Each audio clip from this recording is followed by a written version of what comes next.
جہاں بھی آپ جائیں گے وہ یہی کہے گا دیکھیے ہمیں یقین ہے ہم جنت میں جائیں گے اس لیے کہ ہم نماز پڑھتے ہیں، ہم روزہ رکھتے ہیں، ہم نے حج کیا ہے۔ ساری عبادتوں کا دار و مدار لالچ پر مبنی ہے، اور علماء اکرام بھی یہی کہہ رہے ہیں۔ جس مولوی کو دیکھو یہ کہہ رہا ہے نماز پڑھو جنت ملے گی، نماز پڑھو جنت ملے گی، نماز پڑھو جنت ملے گی، تو یہ لالچ کہ نماز پڑھو جنت ملے گی، یہ لالچ آج ہمارے یہاں بھی آ گیا، ہمارے یہاں بھی یہ لالچ آ گیا۔ توجہ چاہو غور کیجئے گا، ہمارے یہاں بھی جسے دیکھیے وہ یہی کہہ رہا ہے کہ آپ روزہ رکھیں جنت ملے گی، آپ نماز پڑھیں جنت ملے گی، آپ زکات دیں جنت ملے گی، جنت کا سامان تیار کر رہے ہیں۔ جسے دیکھو یہ ہے جنت، بھائی جنت کی خواہش ہے، اچھے اعمال کیجئے، یہ حقیقت ہے کہ ملے گی، لیکن یہ ذہن میں رکھ کر کے آپ کریں تو اس کا مطلب یہ ہے اللہ لائق سجدہ نہیں ہے، بلکہ اللہ نے ایک سب بات دکھا دیا ہے لفظ جنت، اسے دیکھ کر کے ہر انسان عبادت کر رہا ہے، بس وہ دیکھ لیا اور دیکھ کر کے اس میں لگا ہوا ہے کہ نماز پڑھو جنت۔ اللہ کو لائق عبادت نہیں سمجھا جا رہا، اگر اللہ کو لائق عبادت سمجھا جاتا تو جنت کا لالچ ذہن میں نہیں ہوتا۔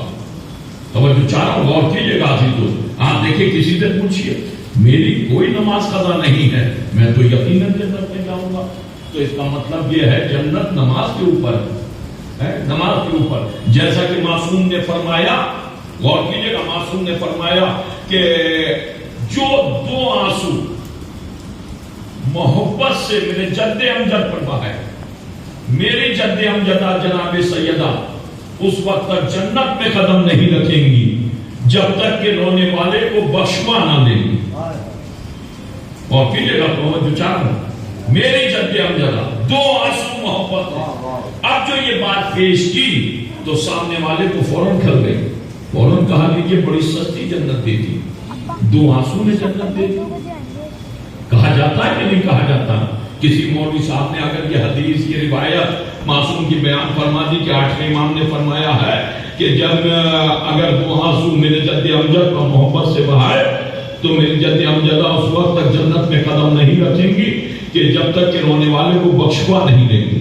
تو فوراً عزیز دوسرے صاحب آئیں گے اور آتے ہی کہنا شروع کر دیں گے لیجئے بڑی سستی جنت دے دی، دو آنسو میں جنت دے دی۔ تو عزیز وہ اسے دو آنسو سستے لگ رہے ہیں تبھی تو کہہ رہے ہیں کہ دو آنسو میں جنت دے دی۔ تو اگر یہ دو آنسو سستے لگ رہے ہیں تو پھر اگر یہ کہا جائے کہ اگر نماز پڑھو 2 رکعت قبول ہو جائے تو فوراً جنت میں، تو کیا یہ محنت کی جنت ہے؟ کہ یہ محنت کی جنت ہو جائے گی؟ یا روزہ رکھ لو تو جنت مل جائے گی؟ تو 1 مہینے اگر آپ نے روزے رکھ لیے تو بہت محنت کر لی کہ جنت کے حقدار بن گئے۔ یا حج کر لو تو عزیزو حج کرنے سے جنت مل جائے گی؟ تو کیا بہت بڑی آپ نے رقم خرچ کر دی اور بہت بڑا سفر طے کر لیا یا بہت مصیبتیں اٹھا لی تو کیا اس کے بعد جنت مل گئی تو آپ حقدار بن گئے؟ اس کا مطلب یہ ہے کہ جنت کثرت عبادت پر حاصل کرنا چاہ رہے ہیں، محنت پر حاصل کرنا چاہ رہے ہیں، اور محنت کے ذریعے تو کون سا ایسا شخص ہے کہ جو اتنی محنت کر رہا ہے؟ ہمارا زندگی بھر دنیا میں کماتے کماتے تھک جاتا ہے، ایک کمرہ تو بنا نہیں پاتا۔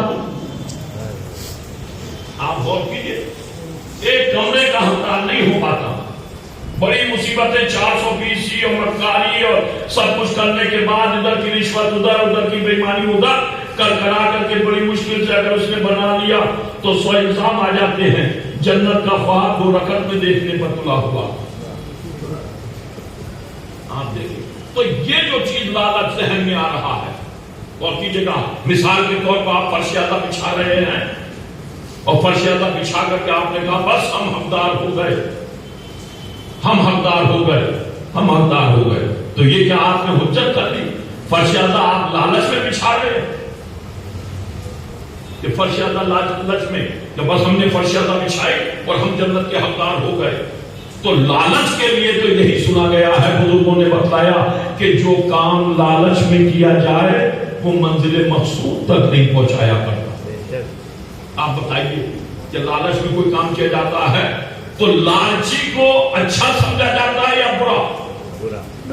آپ بتائیے، لالچی کو اچھا؟ یہ نوجوان بیٹھے ہوئے ہیں ابھی تو لالچ میں کوئی کام کرے، لالچ میں کوئی فعل انجام دے، لالچ میں کوئی کام ادھر سے ادھر چلے تو اسے اچھا سمجھا جائے گا؟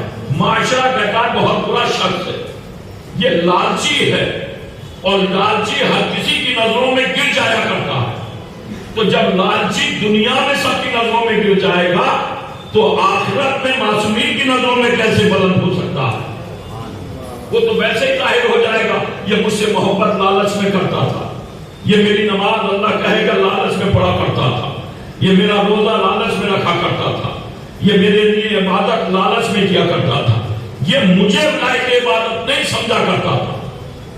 تو یہ جو لالچ ذہن میں آ گیا سب کی لالچ، جسے دیکھیں آپ وہ یہی ہے، تو یہ کہاں سے آئے، کس وجہ سے آئے؟ جو آج کثرت سے ہمارے یہاں بھی ہے، ہمارے یہاں بھی جسے دیکھو مولوی صاحب بھی یہی بیان کر رہے ہیں، آپ دیکھیں جسے دیکھیں وہ یہی کہہ رہا ہے، مولوی صاحب بھی لگے ہوئے، نماز پڑھو جنت، روزہ رکھو جنت، یہ کام کرو جنت، وہ کام کرو جنت، صدقہ دو جنت، زکات دو جنت، یعنی سارے اعمال خیر ان کی قیمت جنت۔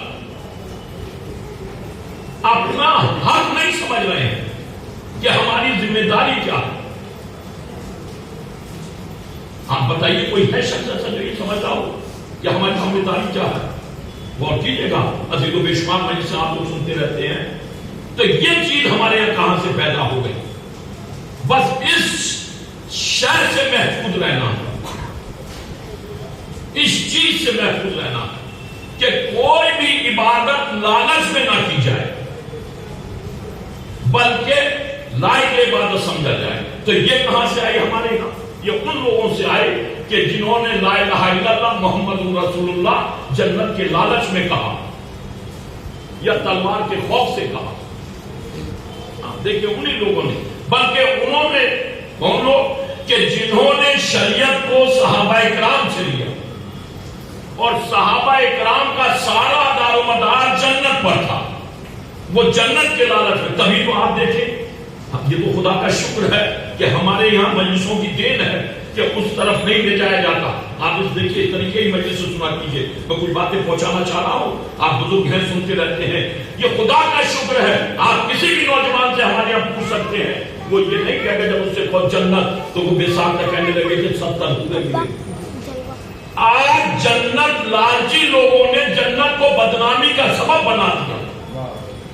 آج بتائیے، آپ تو خبریں سنتے رہتے ہیں، روز انٹرویو آتے رہتے ہیں، جنت، بلکہ جملے بدل کر کے کہوں، جنت کو اتنا گرا دیا جہاں ہر بھاگ و پاکیزہ شخص پہنچے گا، اگر غیروں سے پوچھا جائے تو جنت بدکرداری کا اڈا بنا کر کے رکھ دیا۔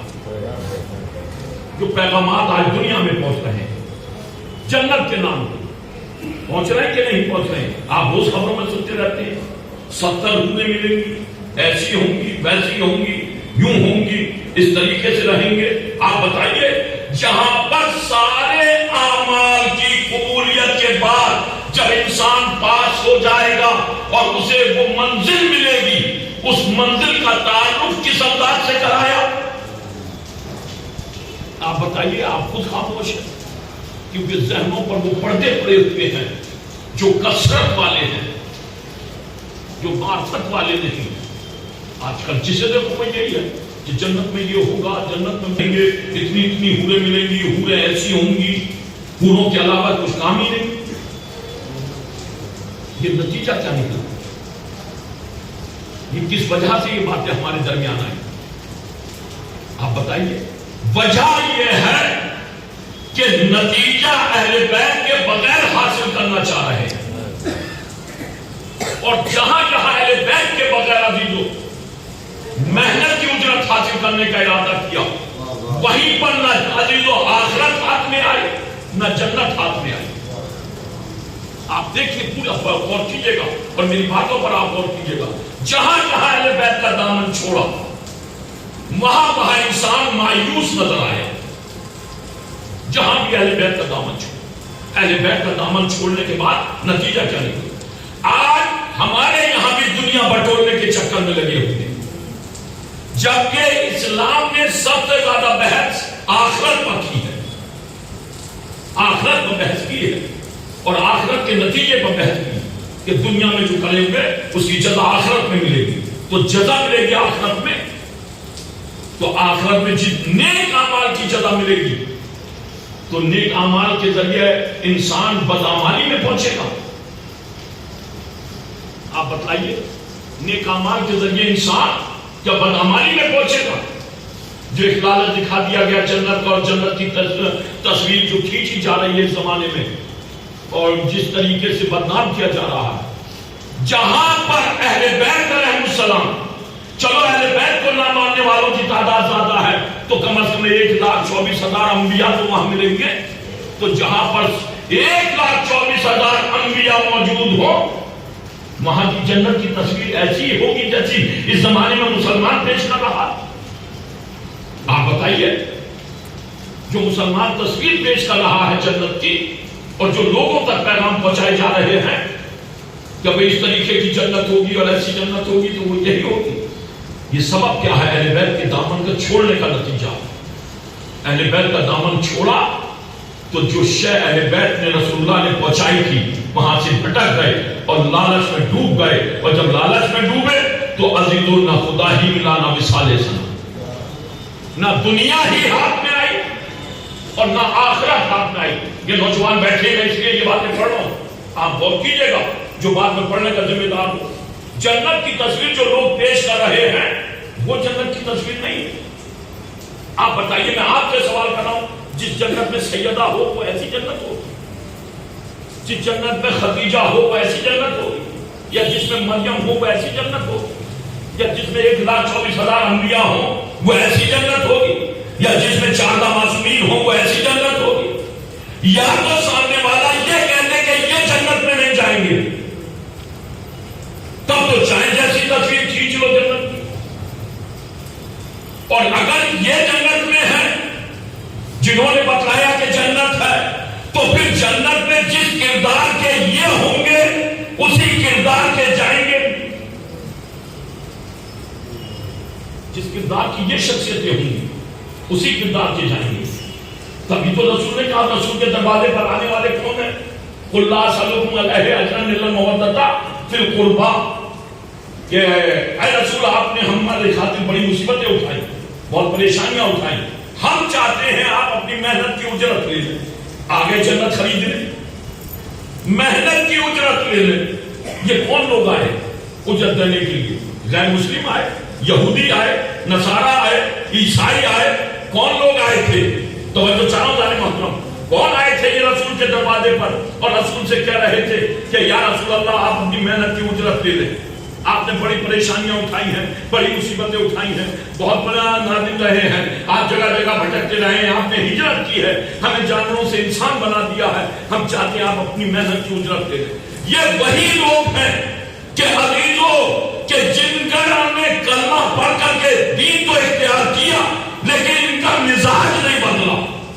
جب یہ عالم کفر میں تھے تب بھی رسول کے پاس آئے تھے تو ان کا عزیزوں ان کا سامنا ہوا ابو طالب سے اور آ کر کے انہوں نے کہا تھا اے ابو طالب اپنے بھتیجے سے کہو کہ ہمارے خداؤں کو برا نہ کہے. اگر یہ چاہتا ہے کہ قبیلے کی حسین ترین لڑکی تو ہم اسے لڑکی دے دیں، اگر یہ چاہتا ہے دولت تو ہم اسے دولت دے دیں، اور اگر یہ سرداری چاہتا ہے تو ہم اسے قبیلے کی سرداری دے دیں. ابو طالب نے کہا میں بات کروں گا. اور جب ابو طالب نے یہ پیغام پیغمبر اسلام کو پہنچایا تو پیغمبر اسلام نے بے ساختہ کہا اے چچا جان اگر یہ میرے ایک ہاتھ پر چاند اور دوسرے ہاتھ پر سورج رکھ دے تب بھی میں خدا کی وحدانیت کا اعلان کرنے سے باز نہیں آؤں گا. اللہ نے کہا تو نے ہماری خاطر چاند اور سورج کو ٹھکرایا ہے تو ہم بھی وہ خدا نہیں جو تیرے تابع نے نہ کر دے. تو اشارہ کرے گا تو چاند دو ٹکڑے ہوتا نظر آئے گا، تو اشارہ کرے گا تو سورج پلٹتا ہوا نظر آئے گا. اب آپ بتائیے آئے تھے یہ وہی لوگ کہ نہیں آئے تھے؟ اب جب انہوں نے کلمہ پڑھ لیا تو یہ پھر ویسے ہی آگے مزاج نہیں بدلا. تو بچوں چاہنا غور کیجئے گا جو باتیں پڑھو، ان کا مزاج نہیں بدلا، مزاج وہی رہا. تو جب مزاج تک نہ بدلا تو یہ خاک جنت میں جائیں گے؟ آپ بتلائیے یہ خاک جنت میں جائیں گے جب ان کا مزاج نہیں بدلا؟ مزاج تو بدلنا پڑے گا. انہیں معرفت ہی نہیں کی تبھی تو آئے تھے. کہ ہم سے ہم اجر رسالت ادا کرنا چاہتے ہیں تو اجر رسالت کس انداز سے ادا کریں گے؟ دولت کے بدلے، سرو زیورات کے بدلے اجر رسالت ادا کیا جائے گا؟ اجر رسالت کی اہمیت یہ سمجھ ہی نہیں رہے، جیسا کہ آج کل ہمارے یہاں نہیں سمجھا جا رہا ہے۔ ہمارے یہاں بھی نہیں سمجھ رہے اجر رسالت کیا ہوگا، کیا فائدہ۔ بس کرے رہو، لگے رہو، اسی کو دین، اسی کو شریعت۔ کم از کم ان میں تو یہ شعور پیدا ہوا کہ ان کی کوئی ذمہ داری ہے، تب اللہ نے انہیں آگاہ کیا۔ تو یہ لوگ جو آئے تھے، کون آئے تھے؟ یہ نماز نہیں پڑھتے تھے، یہ روزہ نہیں رکھتے تھے، یہ حج نہیں کرتے تھے، یہ کون لوگ تھے؟ آپ بتائیے یہ کون لوگ تھے جو آئے تھے رسول کی بارگاہ میں؟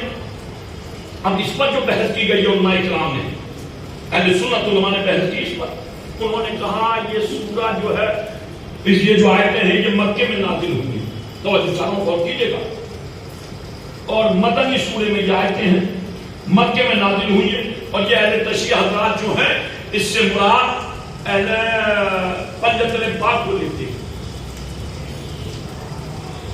اس سے مراد کس سے؟ اہل بیت سے، قرابتداروں سے مراد کسے لیتے ہیں؟ پنجتن پاک کو۔ ایک سلوات تو بھیجو محمد و آل اللہم صلی اللہ، زبان بلند سلوات بھیجیے محمد و آل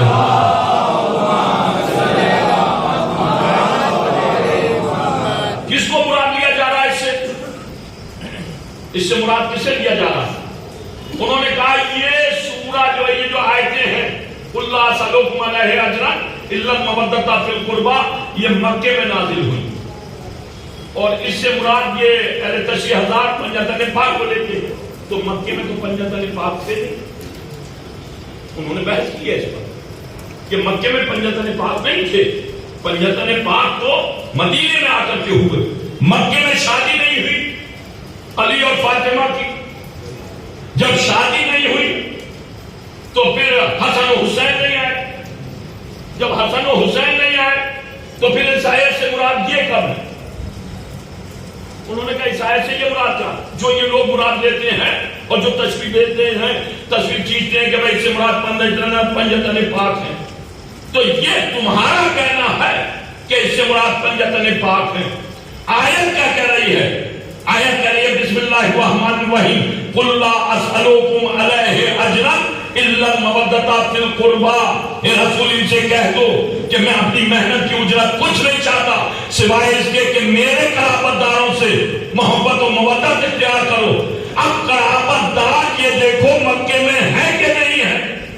اگر یہ مان لیا جائے کہ یہ آیت مکی ہے تو پھر قرابت دار مکے میں علی ہے کہ نہیں ہے، فاطمہ ہے کہ نہیں ہے، ابو طالب ہے کہ نہیں ہے، علی و فاطمہ بنت اسد ہے کہ نہیں ہے، خدیجہ ہے کہ نہیں ہے؟ اگر اس سے قرابت دار مراد لے لیا جائے، مکی آیت مان لی جائے، جبکہ یہ مکی آیت نہیں ہے، یہ مدنی آیت ہے، اسی لیے سورے میں ہے اور قرابت داروں کا لفظ آیا ہے۔ تو یہ دیکھو رسول کسے بتانا چاہ رہے ہیں، اور جو یہ کہا جا رہا ہے اس سے مراد یہ لیا جا رہا ہے۔ اب جو دلیلیں دی گئی، جو ہمارے یہاں دلیل دینے لگے لوگ اسی طریقے کی، اب دیکھیے کہاں مولوی یہ بہکا رہا ہے، وہ کہہ رہے ہیں یہ قرابت دار سے مراد وہ لوگ آئے اور آنے کے بعد جب رسول سے کہا کہ اے رسول آپ اپنی محنت کی اجرت لے لیجئے چونکہ آپ نے پریشانیاں اٹھائی ہیں، تو رسول نے دیکھا اور دیکھ کر کے رسول نے کہا کہ میرے قرابت داروں سے مودت اختیار کرو۔